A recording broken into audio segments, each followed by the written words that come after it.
Hi, pals, it's me, Camden, on Channel Camden. So, The Marvels just came out, which is the latest MCU movie. I think back in 2019, we're basically all thinking like this.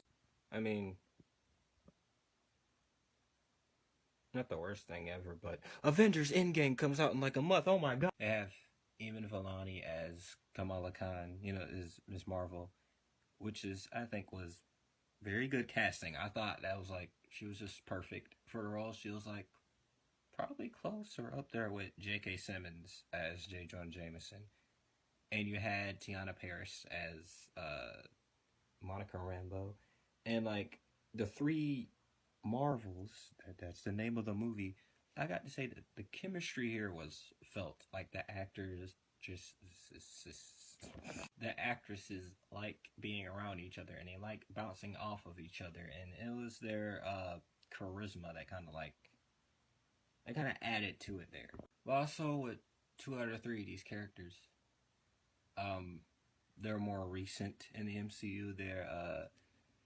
This isn't their first appearance because Miss Marvel had her show on Disney Plus, and Monica Rambeau first appeared in WandaVision.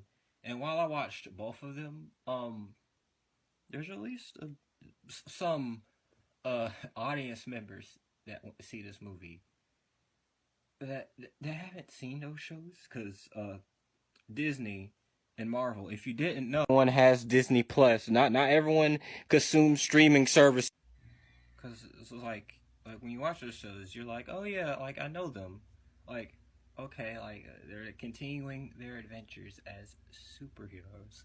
But if you haven't watched those, you haven't watched either of the shows, you're like, oh, that's great. Who are they again? And I hope this doesn't take a toll on Marvel later on as they go on, because like recently they've been having their shows being like prominent into like the main story of the MCU. Like before then, like they had Agents of Shield or like some of the Netflix shows, but you didn't exactly have to watch them to understand the movies. But now Mr. Feige wants you to watch it all. And I don't think, not everyone is going to be able to catch up to 4 movies and 3 shows in 1 year. I mean, they try to like give a little bit of explanations with those characters. Like Monica, the younger version of her was in the first Captain Marvel, so it's like you kind of get that one. But then Miss Marvel, they kind of explain it a little bit, but you're still just, Then you had the villain of the movie, which was just okay, I guess. Like it was, like not too different from Ronan and Guardians of the Galaxy. Nick Fury is also in this movie, and like he seems a bit different from a certain other show that came out this year. And in the movie, he says a certain line to Monica. I'm just like, okay. Director Fury, I can't fly. That girl magic. And also in the third act, there's like something that happens, and it's like integral to like pretty much the rest of the MCU movies like coming forward.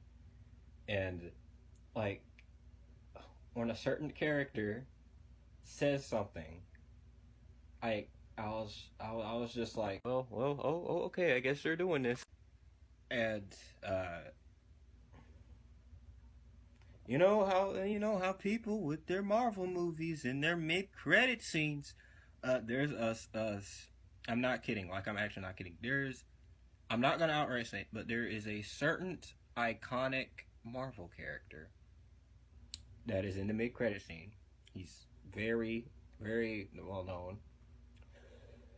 And I was just watching it. I was just like, huh. Okay. Okay.